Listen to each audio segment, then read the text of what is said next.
but I want to do a gestalt of I am there and this is what I experienced. So, Bob Devin Jones, thank you so much for being here. You are what I consider to be a St. Pete treasure, and I know many other people do. You're an actor, director, teacher, and playwright. Your own works include Uncle Ben's, a home cooked, a, a home cooked Negro narrative in which you cook as you act, Manhattan Casino, the history of a St. Pete music hall. mhm.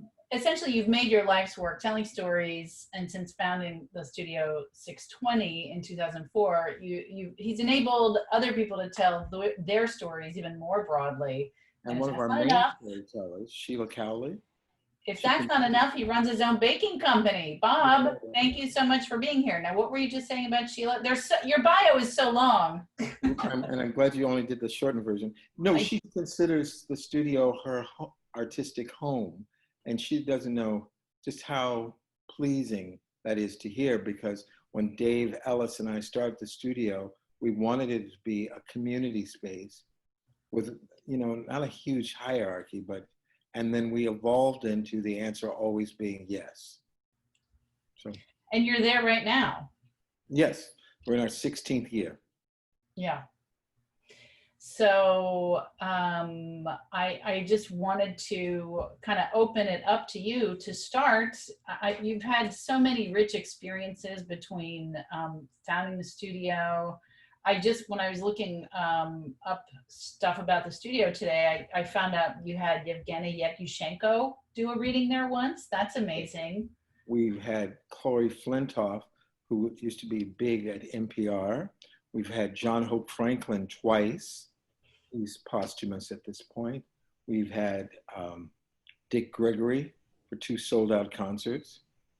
And then we've had just amazing members in the community, like Herb Snitzer, like Carol Dameron, like Paul and Wilborn and Eugenie Bondurant. So the answer always being yes, we don't have to then think about, well, we're in the emphatic position right from the start. And generally, just if we're asked a question or they want to try something out at the studio, the answer is yes. Not sometimes, not often, but always, and in all ways. Right. Well, yes, and is a great philosophy in life. And that's probably why you're on here telling a story for me today. So, what story would you like to tell? What do you want to talk about? Well, I can talk about any number of things that will have some ancillary benefits into another story, but I would talk about, if that's okay with you, because I can pivot very easily, about my COVID experience, because I think it touches on a lot of areas, not the least of which, and you would know this because you have Paul, it's good to have a partner, because Jamie was the one who kept saying, did you call Karen Monroe, my doctor? I said, oh, I'll do it tomorrow. Now I had been feeling, no power, like a superhero who's been zapped. Mm-hmm. I could used to make an omelet. Now I can't even boil an egg. And so he said, so I saw my friend Lisa Lippincott on Saturday at Craft Cafe.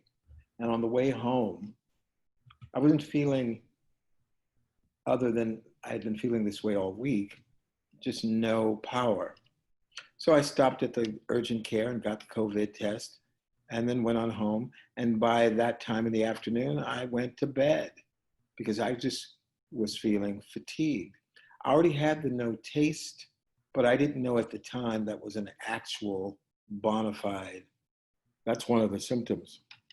So by Thursday morning, they still hadn't contacted me from the previous Saturday about the results of the test. But Jamie had already called Karen, and she called Baycare, got the results, and she told Jamie, bring him on in. His results are positive.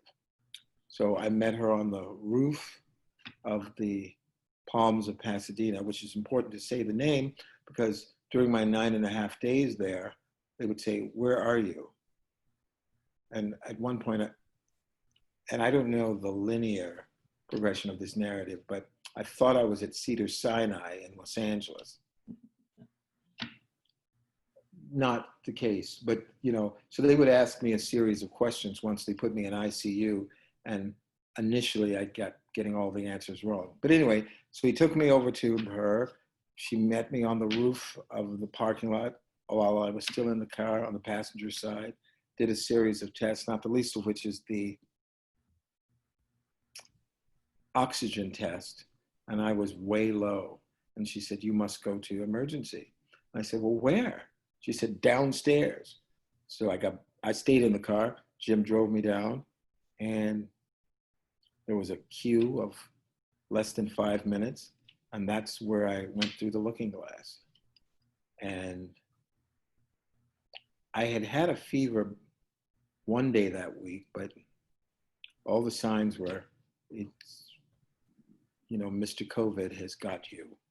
And because he's a bitch queen, an evil bitch queen, he, embraced me fully. So I didn't realize how sick I was, how sick I got after being there, and then how quickly I recovered. So I'm, first kudos to the people on the front line at Palms of Pasadena, because I'm 66. I had a birthday on August 29th. And I don't drink, I don't smoke, I don't do drugs, not even a little ganja. So I'm generally responsible or cognizant of most of the time I've spent on the planet. And the things that I don't remember, it's not for a lack of, dead brain cells. It's just, I'm now 66, and I don't think we know anybody who drives a 66-year-old car. So, if we're still buzzing around here, we're doing pretty good. And there's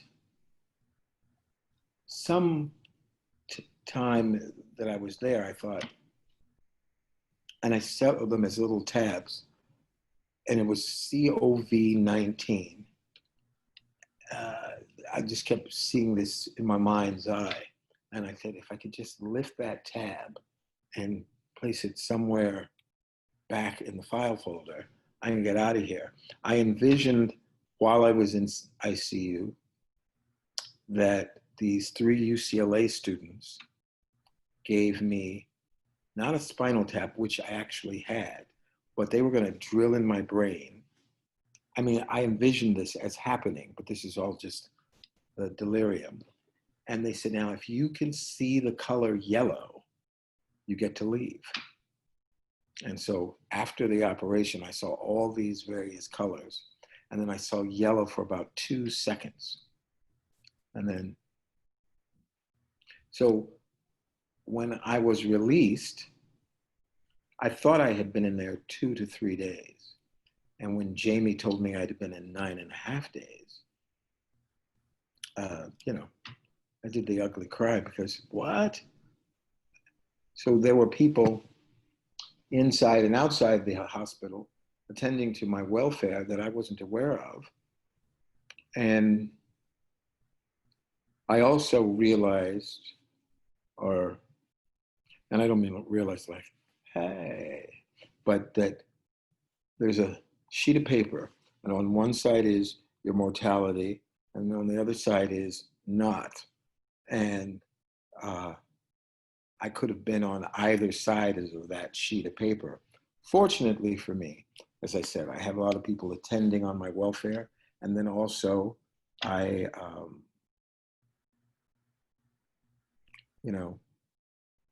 when you're in this delirium, it just seems, it's your reality. So Kelly Ripa and Ryan Seacrest invented this whole network, and they were doing a Christmas program.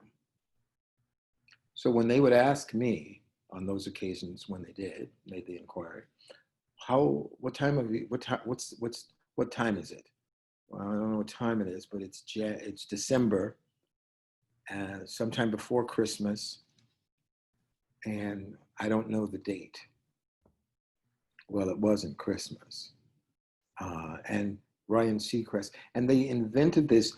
The reason why I know it was invented, first there was no channels, and then they invented this show, Kelly Ripa, Ryan Seacrest, and then they started doing infomercials all around it. Again, to this day, I don't know if it was my COVID delirium brought on by being in ICU or what it was. Also, I found a channel of old music videos or oldie groups, and they just kept running on a loop after a while. And I remember wanting just to retreat. I was too knackered to change the channel and turn it down, but I just wanted to retreat into the bed, but I didn't. And it's a very, and you know, they are doing it the best way they know how to do it. But when you're isolated from anything familiar, your mind says, well, I'm going to deal with it this way. You can take care of the other stuff, Bob, but we're an outie, and we're going to just freely associate. And so it happened to me, but as soon as it happened, and as suddenly as it happened, I suddenly got better. And that was also partly because of that remdesivir, that drug from Governor Cuomo, which turned things around, and I was released. Now, I had what I don't necessarily want to extrapolate as a near-death experience, but some tribunal had adjudicated, this is in my delirium, that I wasn't disliked, but I wasn't well-liked. And as a result of this, I had to, it's very Kafkaesque, you're whoever you are, and you're like the hunger artist. And the hunger artist used to occupy a place in the center of the village. And everybody went by and said, he's a great hunger artist. But as he got better and better at being a hunger artist, fill in the blank for whatever you think that to mean, they started shoving him out of the center of the square to the side. And by the time he was the best hunger artist on the planet, he was in the alleyway. And, people just walking by him. Shortly after this adjudication, and I don't know again the time span, all of the sounds on Earth started to dissipate or diminish. So I had convinced myself that, and I have no olfactories normally, or old factories, but it smelled as if all the nursing staff was burning the food every day. So I would smell this acrid smell, again, invented. And then that they were talking, almost screaming at the top of their lungs. But then all of that started to very slowly, ever so slowly, diminished. And then I was just hearing the faintest ambient sound, thinking, okay, this is it. And then I'd hear another sound. And I go, okay, this is it. Now, not necessarily knowing what this is it applied to, but I assumed there was going to be a time when I could hear no more sound whatsoever. And so in that moment where there was a little sound, then fainter and fainter and fainter, I said, okay, this is it. And then the sound started to crescendo very faintly. And I don't know how shortly thereafter I was discharged. And when you're in ICU, and I don't know about you or any of your listeners, but full disclosure, I went into the emergency with just my khakis, uh, uh, sport T-shirt, a white Oxford shirt, my Vans, a pair of socks, and a pair of, well, of course, underwear. I didn't pack a little bag as if I were going to be there. And you know, when she said you must go to emergency, I thought they'd, you know, quickly fix you up and then release you later that afternoon because it was in the morning. And a couple of times, because I was in a kind of bed that had an alarm on it, so I guess to protect from falls. But if I'd stick foot out of the bed, an alarm would sound. And sometimes I had to, after a while, you know, it was because I had to go to the restroom. And that wasn't the case, certainly the first day I was there. But then that became the case. You know, like I said, I don't know the last time any of you peed the bed, but it's while you're doing it, you just go, ah. And there were all these, and the only thing I had on, well, initially I had on my underwear and a hospital gown with all these tropes on my chest and a battery pack in a little pocket. And then it was just me and that open hospital gowns. You know how they're open in the back. And there I was. So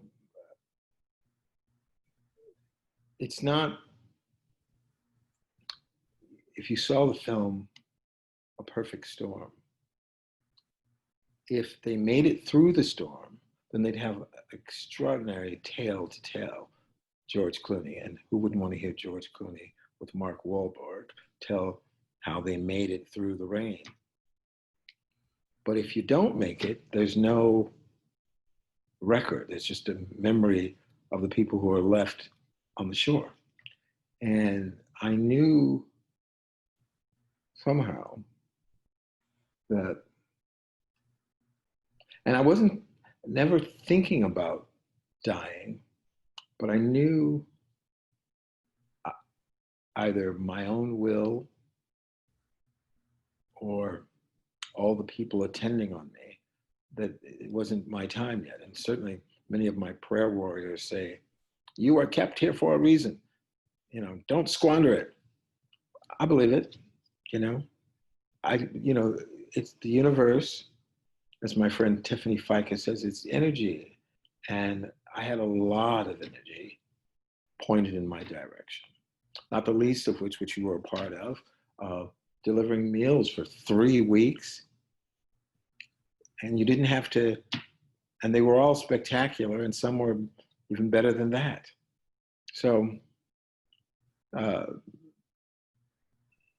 you know, I love LA the way New Yorkers love New York, but I also, and so that's where I grew up. That's where I was born, Los Angeles. But it's a mitzvah when the community says, we care about you and we want you to keep your black behind here alive. Oh, Bob, I'm gonna get emotional. That's, I mean, what an incredible story. I love the idea of you being on the shore or wanting to make it back to shore. Yes. So that you could tell these stories. I mean, I think that's really what drives a lot of our desire to tell stories, leaving a mark of our experience of the world. Do you think? Oh, I think so. And I also think someone said, well, what have you learned? Or what's been your, and I've been a pretty good listener most of my life, certainly most of my adult life. But it's far better for me to listen up than always have to go, I think this about that. You know, I certainly can think a lot of things, but I don't necessarily need to hear it. You know, because when you share a story, you want someone to be a witness. James Baldwin says everybody in their life needs a witness, not only to give testimony, but to acknowledge that I've trod this earth. And kindness, to me, is beyond it being a virtue, it's how we occur as humans where we get to show our humanity. Because there's never a time when it's not appropriate to be kind. Just in my view, with the possible exception of Mussolini, Hitler, Pontius Pilate, and some of the obvious ones that I'm just not going to say anything about the inhabitant at Pennsylvania Avenue, because I would hope that he's on unemployment come November 3rd or 4th.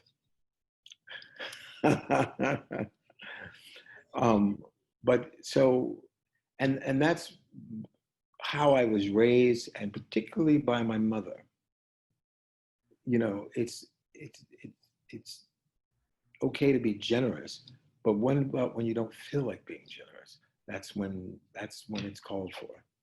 And so she, you know, and I elevate my mother, Ola, what's her name? Ola May. But she and my father really shaped me. So I'm living in a world that has lots of challenges, lots of contradictory narratives. Someone that's in the highest seat of the land that I think, you know, my assessment of, which is always very subjective, but I just know he hasn't read the Constitution, and he has no demonstrated or demonstrable view of how to deploy it. We're not just a collection of 50 states and some territories, and it's aspirational for sure. But in order to form a more perfect union, you got to work at it. So on a micro level. You have to be interested, I think, in a more perfect union. You have to even know what it means to have an imperfect union. And since he is such a singular creature, I think that the concept of union completely goes over his head. And so, I would hope.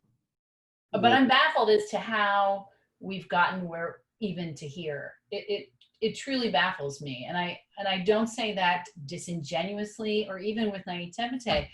I really believe there's so much more good in the world than any other force, because otherwise it would be Lord of the Flies. Yes. And to see that happening, even though it's been playing out now for years, I will never get over it being astonishing.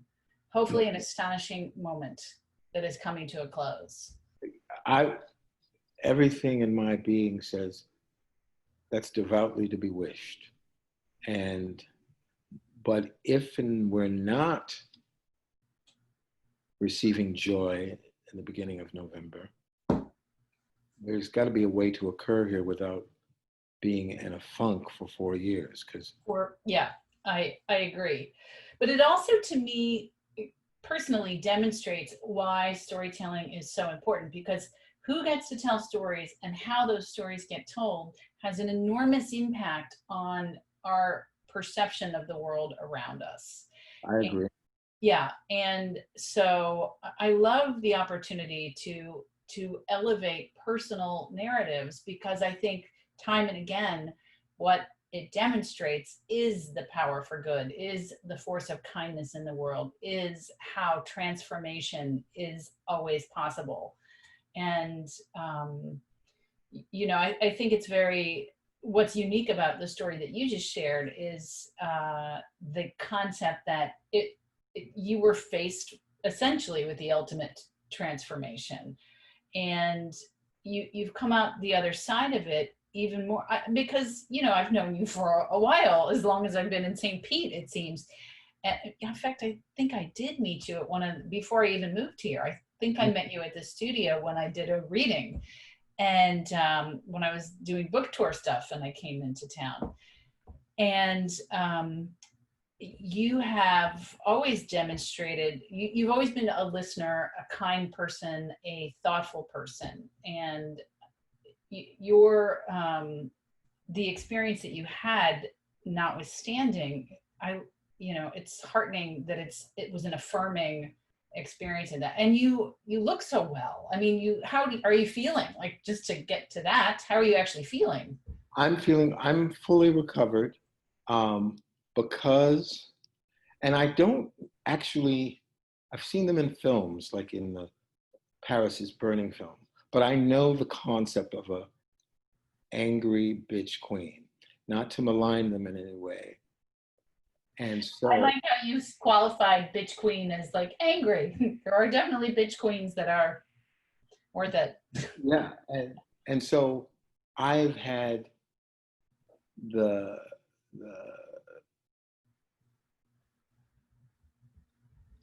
maybe it's an opportunity, but I'm not a spokesperson or anything. I just want to give a personal shout out to the mile that I had to walk. And both my parents, they're passed now. But I'm surprised the way I've been held uplifted by this community. And I'm humble. And I am not by nature, because I'm a triple Virgo, but I've insisted, if we're going to inhabit this spacesuit, both me and my ego and my desire and my aspirations and my drive and all of that, if there's got to be some humility about it. Otherwise, I would be insufferable. I'm by nature, like Jamie and I have been together 23 years. We've had maybe 5 arguments. I pout, but I don't argue. Because I hate to have to apologize for my behavior, because then I'm embarrassed. So, also, and the First Nations people knew it, there are all these Indian mounds, or, around, particularly the south side of St. Petersburg, but they're all around. And it's the dirt, it's magical. I truly believe the dirt is magical. And I could have landed I've led a very peripatetic life as a creative worker, as an actor. Yeah, you as well. So and then you find a place that smells like home. My home's in LA now, but so this is home.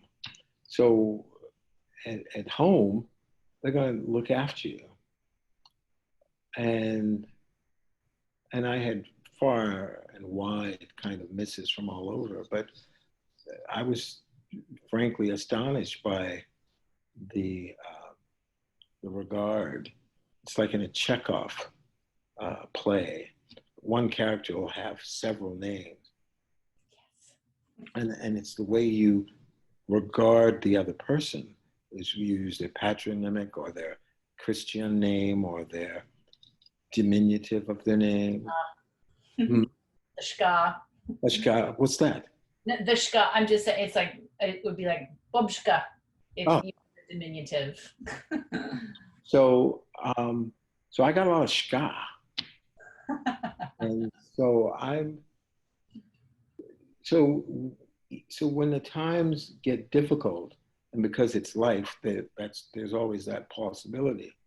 But I've had extraordinary, what I call now jarring the floor, making a joyful noise by not being on point, but being flat-footed and just making that music, like an African dance. And so as a result,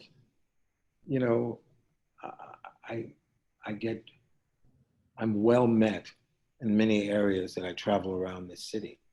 And that pleases me enormously. It pleases me even if I can't, like now we have Tumblr books.